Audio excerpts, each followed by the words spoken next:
AP CM Jagan కు రాష్ట్ర ఎన్నికల సంఘం నోటీసులు ఇచ్చింది. బస్సు యాత్రలో చంద్రబాబుపై చేసిన విమర్శలపై వివరణ ఇవ్వాలని నోటీసులను జారీ చేసింది. ఎన్నికల ప్రచార సభల్లో జగన్ పదే పదే చంద్రబాబును మోసగాడు అంటూ చేసిన విమర్శలపై టీడీపీ నేత వర్ల రామయ్య ఈసీకి ఫిర్యాదు చేశారు. దీంతో స్పందించిన ఎన్నికల సంఘం జగన్ కు నోటీసులు పంపింది.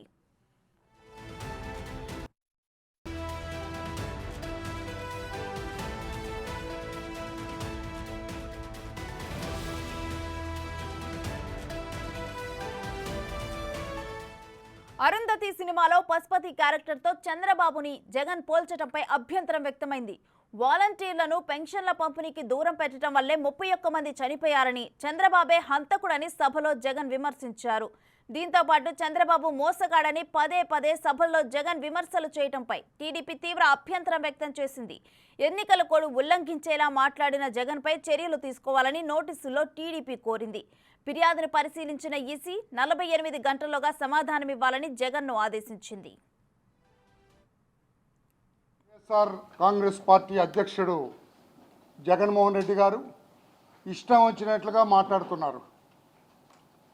మా పార్టీ అధినేత నారా చంద్రబాబు నాయుడు గారిని, మా పార్టీని నోటికొచ్చినట్లుగా వ్రాయనలవగాని చెప్పనలవగాని భాషతో మాట్లాడుతూ వ్యక్తిగతంగా కించపరుస్తూ ఇష్టం వచ్చినట్లుగా మాట్లాడుతున్నారు.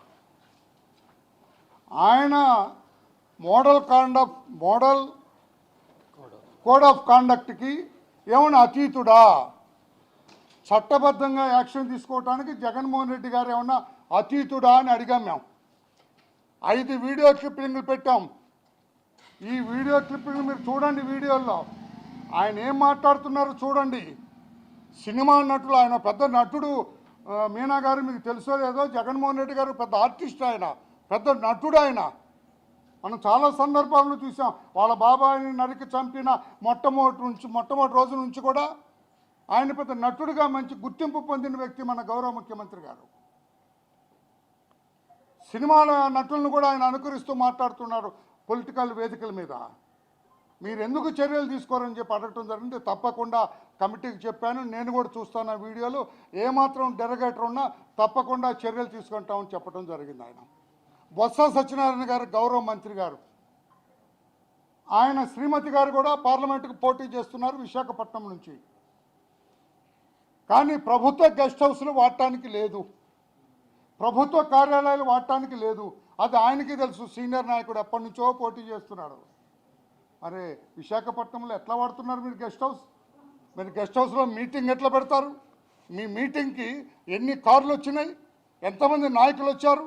ఎన్ని గంటలు మీటింగ్ పెట్టారు? చర్యలు ఉండవా? ప్రభుత్వ కార్యాలయాన్ని వాడుకోవచ్చా? ప్రభుత్వ కార్లు వాడుకోవచ్చా? గంటల తరబడి సెక్యూరిటీ వెహికల్స్ అన్నీ ఆయన కోసం పడిగాపులు కాయాలా అని రుజువులతో సహా యాక్షన్ తీసుకోమని చెప్పి వెంటనే బొత్స సత్యనారాయణ గారికి, ఆయన శ్రీమతి ఝాన్సీ గారికి నోటీసులు ఇవ్వమని చెప్పి కూడా ఇక్కడ